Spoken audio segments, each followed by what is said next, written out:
Hi friends, welcome to my YouTube channel. ಮಂಗಳವಾರದ Prema Kavya episode ಏನಾಗ್ತಾ ಇದೆ ಅಂತ ನೋಡ್ಕೊಂಡು ಬಂದ್ಬಿಡೋಣ ಫ್ರೆಂಡ್ಸ್. ಅದಕ್ಕಿಂತ ಮುಂಚೆ ನೀವು ಚಾನಲ್ನ ಸಬ್ಸ್ಕ್ರೈಬ್ ಮಾಡದೆ ನೋಡ್ತಾ ಇದ್ದೀರಾ ಅಂತ ಹೇಳಿದ್ರೆ ದಯವಿಟ್ಟು ಸಬ್ಸ್ಕ್ರೈಬ್ ಮಾಡಿ. ನೀವು ಸಬ್ಸ್ಕ್ರೈಬ್ ಮಾಡೋದ್ರಿಂದ ನಾನು ಹಾಕೋ ಪ್ರತಿಯೊಂದು ಎಪಿಸೋಡ್ ಕೂಡ ನಿಮಗೆ ಫಸ್ಟ್ ಬರುತ್ತೆ, ನೀವೇ ಫಸ್ಟ್ ವಾಚ್ ಮಾಡ್ಬೋದು ಫ್ರೆಂಡ್ಸ್. ತಡ ಮಾಡದೆ ವಿಡಿಯೋನ ಸ್ಟಾರ್ಟ್ ಮಾಡಿಬಿಡೋಣ. ಈ ಒಂದು ಎಪಿಸೋಡ್ನಲ್ಲಿ ಕಲ್ಯಾಣಿ ಅವ್ರು ಹೇಳ್ತಾ ಇದ್ದಾರೆ ರಾಮ್ಗೆ, ನನ್ನ ಮೇಲೆ ನಿನಗೆ ಪ್ರೀತಿ ಇದ್ದರೆ ನೀನು ಅವಳನ್ನು ಮನೆ ಬಿಟ್ಟು ಓಡಿಸ್ಬೇಕು ರಾಮ್, ಅವಳು ಈ ಮನೆಗೆ ಅನ್ಯಾಯ ಮಾಡಿದ್ದಾಳೆ ಅಂತ ಹೇಳ್ತಾ ಇರ್ತಾರೆ. ಆಗ ರಾಮ್ ಹೇಳ್ತಾ ಇದ್ದಾನೆ, ಇಲ್ಲ ದೊಡ್ಡಮ್ಮ, ಈ ಸಲ ಮಾತ್ರ ನಾನು ನಿಮ್ಮ ಮಾತನ್ನ ಕೇಳಲ್ಲ, ನನ್ನ ಕ್ಷಮಿಸ್ಬಿಡಿ ದೊಡ್ಡಮ್ಮ. ನನಗೆ ಅವಳು ಮಾಡಿರೋದು ಮೋಸ ಅಂತ ಅನ್ನಿಸ್ತಾ ಇಲ್ಲ. ಅವಳು ಈ ಮನೆ ಬಿಟ್ಟು ಹೋಗಬೇಕು ಅಂತ ನೀವೆಲ್ಲ ಹೇಳೋದಾದರೆ ನಾನು ಕೂಡ ಅವಳ ಜೊತೆನೇ ಈ ಮನೆ ಬಿಟ್ಟು ಹೋಗ್ತೀನಿ, ನಾನು ಮಾತ್ರ ಇರಲ್ಲ ಅಂತ ಹೇಳ್ತಾನೆ. ಅದನ್ನು ಕೇಳಿದಂಥ ಮಹೇಶ್ವರಿ, ಏ ರಾಮ್, ನಿನಗೇನೋ ಆಗಿದೆ ಅಕ್ಕ, ನೋಡಿದ್ಯಾ ಅಕ್ಕ, ಕಲ್ಯಾಣಿ ಅಕ್ಕ ನೋಡಿದ್ಯಾ, ನಿನ್ನ ಮುಂದೆ ತಲೆ ಎತ್ತಿ ನಿಂತ್ಕೊಳ್ದೆ ಮಾತಾಡೋಕೆ ಎದುರುಕೋತಿದ್ದವನು ಇವತ್ತು ನಿನಗೆ ಎದುರುತ್ರ ಕೊಡ್ತಾ ಇದ್ದಾನೆ. ಆ ಲೆವೆಲ್ಗೆ ಇವಳು ಮೋಡಿ ಮಾಡಿಬಿಟ್ಟಿದ್ದಾಳೆ ಅವನಿಗೆ. ಹೇಗೋ ರಾಮ್ ನೀನು ಒಪ್ತೀಯಾ? ಅವಳು ಅನ್ಯಾಯ ಮಾಡಿದವ್ರಿಗೆ ನ್ಯಾಯ ರೀತಿ ಬದುಕೋ ಯೋಗ್ಯತೆ ಇಲ್ಲ.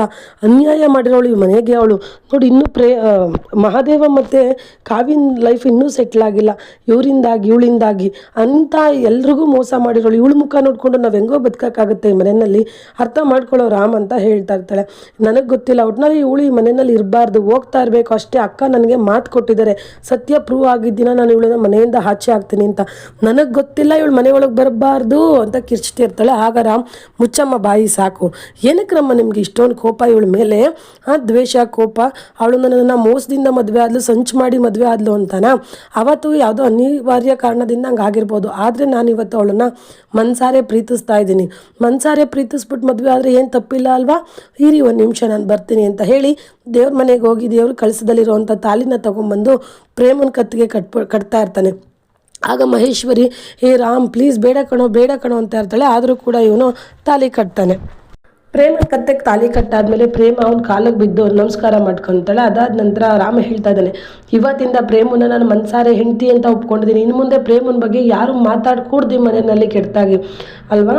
ಸರಿ, ಈ ಡೈರಿಯಿಂದನೇ ಇಷ್ಟೆಲ್ಲ ಆಗಿದ್ದು ಅಂತ ಹೇಳಿ ಆ ಡೈರಿನಲ್ಲಿ ಅವ್ಳು ಬರ್ದಿಕ್ಕಿರೋ ಅಂತ ನೋಟೆಲ್ಲ ನೋಡಿಬಿಟ್ಟು, ಈ ಡೈರಿಯಿಂದನೇ ಇಷ್ಟ ಆಗಿದ್ದಲ್ವಾ, ಇದನ್ನೆಲ್ಲ ಇವಾಗ ಸುಟ್ಟು ನಾಶ ಮಾಡ್ತೀನಿ ಇಲ್ಲೇ ಅಂತ ಹೇಳಿ ಆ ಡೈರಿಗೆ ಬೆಂಕಿ ಹಚ್ಬಿಟ್ಟು ಆ ಡೈರಿ ಸುತ್ತಾನೆ ಅವಳು ಕಿರ್ಬೇಳೆ ಇಟ್ಕೊಂಡು ಸಪ್ತಪದಿ ಕೂಡ ತುಳಿತಾರೆ. ಅಗ್ನಿ ಸಾಕ್ಷಿಯಾಗಿ ಮದುವೆ ಆಗ್ತಾ ಇದ್ದೀವಿ ಅಂತ ಹೇಳ್ತಾನೆ. ಆಗ ಮಹೇಶ್ವರಿ, ಏನೋ ಮಾಡಿದೆ ನೀನು?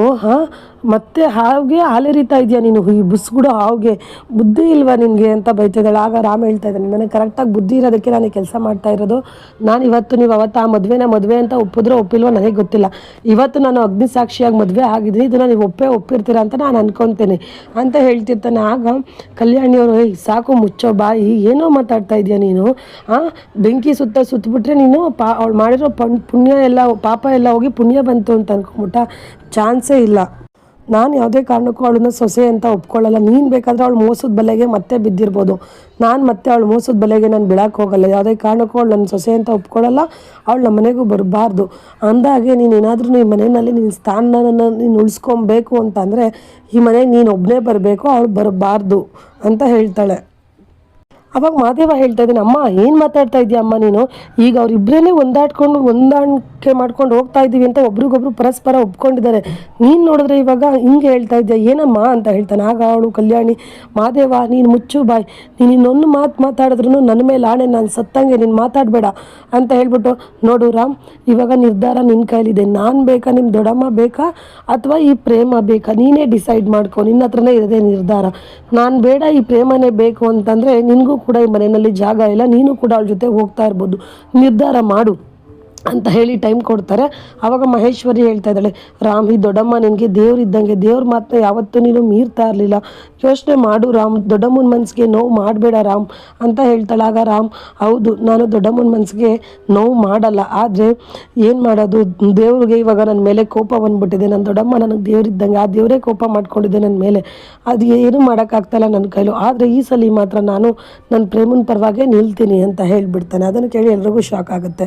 ತದಾದ ನಂತರ ಮತ್ತೆ ರಾಮ್ ಹೇಳ್ತಾ ಇದ್ದಾನೆ, ನೋಡಿ ದೊಡ್ಡಮ್ಮ, ಅವತ್ತು ನಾನು ಅಗ್ನಿಸಾಕ್ಷಿಯಾಗಿ ತಾಳಿ ಕಟ್ತಾ ಇರ್ಬೋದು, ಇವತ್ತು ನಿಮ್ಮೆಲ್ಲರ ಮುಂದೆ ನಾನು ಅಗ್ನಿಸಾಕ್ಷಿಯಾಗಿ ತಾಳಿ ಕಟ್ಟಿದ್ದೀನಿ.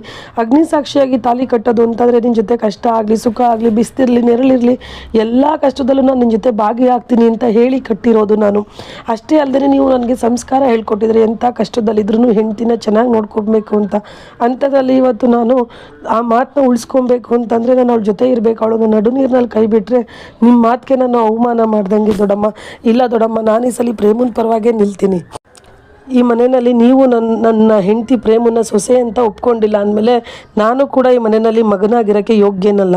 ನಾನು ಇನ್ನೊಂದು ಕ್ಷಣನೂ ಕೂಡ ಈ ಮನೆಯಲ್ಲಿ ಇರಲ್ಲ ಅಂತ ಹೇಳ್ತಾನೆ. ಅದನ್ನು ಕೇಳಿ ಕಲ್ಯಾಣಿಯವರು, ಏನು ಹೇಳ್ತಾ ಇದೆಯಾ ರಾಮ್, ಅಂದರೆ ನೀನು ಈ ಮನೆ ಬಿಟ್ಟು ಹೋಗ್ಬಿಡ್ತೀಯ ಮಗನೇ ಅಂತ ಹೇಳ್ತಾರೆ. ಹೌದು ದೊಡ್ಡಮ್ಮ, ನನ್ನ ಹೆಂಡತಿಗೆ ಜಾಗ ಇಲ್ಲ ಅಂದಮೇಲೆ ನಾನು ಕೂಡ ಇಲ್ಲೊಂದು ಕ್ಷಣನೂ ಇರಲ್ಲ ಅಂತ ಹೇಳ್ತಾನೆ. ಆಗ ಪ್ರೇಮ ಇದ್ದವಳು ಹತ್ಕೊಂಡು, ಪ್ಲೀಸ್ ರಾಮ್, ಬೇಡ ರಾಮ್, ಅತ್ತೇನು ಬಿಟ್ಟು ಹೋಗೋದು ಬೇಡ, ಈ ಮನೇನ ಬಿಟ್ಟು ಹೋಗೋದು ಬೇಡ ಅಂತ ಅಳ್ತಾ ಇರ್ತಾಳೆ. ಆಗ ಅವಳು ಕೆನ್ನೆ ಎಲ್ಲ ಒರೆಸ್ಬಿಟ್ಟು, ಇಲ್ಲ ಪ್ರೇಮ ನಡಿ ನಾವು ಹೋಗೋಣ, ನಾವು ಹೆಂಗಾದ್ರೂ ಒಂದು ಬಾಗಿಲು ಕ್ಲೋಸ್ ಆಗಿದೆ ಅಂದರೆ ಇನ್ನೊಂದು ಬಾಗಿಲು ನಮಗೋಸ್ಕರ ಓಪನ್ ಆಗಿರುತ್ತೆ, ದೇವರೆಲ್ಲ ಮಾಡಿರ್ತಾನೆ, ಬಾ ನಾವು ಹೋಗೋಣ ಅಂತ ಹೇಳಿ ಅವಳು ಕಣ್ಣೀರು ಒರೆಸ್ಕೊಂಡು ಅವಳು ಹೆಗ್ಲ ಮೇಲೆ ಕೈ ಹಾಕೊಂಡು ಕರ್ಕೊಂಡು ಹೋಗ್ತಾ ಇರ್ತಾನೆ.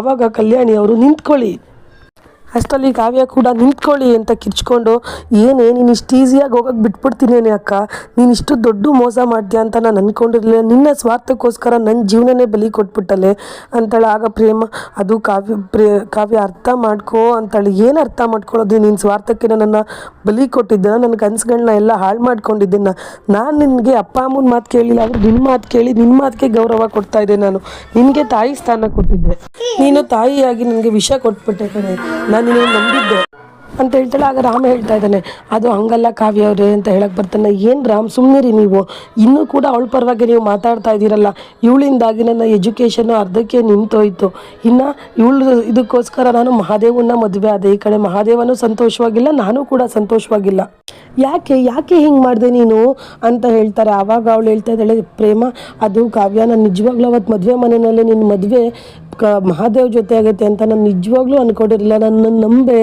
ಅಂತ ಹೇಳ್ತಾಳೆ. ಆದರೂ ಕೂಡ ಇವಳು ಬೈತಾ ಇದ್ದಾಳೆ ಕಾವ್ಯ, ನೀನು ನನ್ನನ್ನು ಮುಟ್ಟಬೇಡ, ನಿನ್ನನ್ನು ಹಕ್ಕ ಅಂತ ಹೇಳ್ಕೊಳ್ಳೋಕ್ಕೆ ನಂಗೆ ನಾಚಿಕೆ ಆಗ್ತಾಯಿದೆ, ನನ್ನನ್ನು ಮುಟ್ಟಬೇಡ, ದೂರ ನಿಂತ್ಕೊ ನೀನು ಅಂತ ಚೆನ್ನಾಗಿ ಬೈತಾ ಇದ್ದಾಳೆ. ಸರಿ ಅಂತ ಹೇಳಿ ಕೊನೆಗೂ ಕೂಡ ರಾಮ್ ಮತ್ತು ಪ್ರೇಮ ಇಬ್ಬರೂ ಅಲ್ಲಿಂದ ಹೊರಗಡೆ ಬರ್ತಾರೆ. ಅಲ್ಲಿಂದ ಬಂದು ವಾಣಿ ಹತ್ರ ಬರ್ತಾರೆ. ವಾಣಿಯವ್ರ ಚಿಕ್ಕಪ್ಪನ ಮನೆನ, ಇದು ನಮ್ಮ ಚಿಕ್ಕಪ್ಪನ ಮನೆ, ಇಲ್ಲಿ ಯಾರೂ ಇರೋಲ್ಲ, ನೀವಿಬ್ಬರೇ ಆರಾಮಾಗಿರ್ಬೋದು ಅಂತ ಹೇಳಿ ತೋರಿಸ್ತಾಳೆ.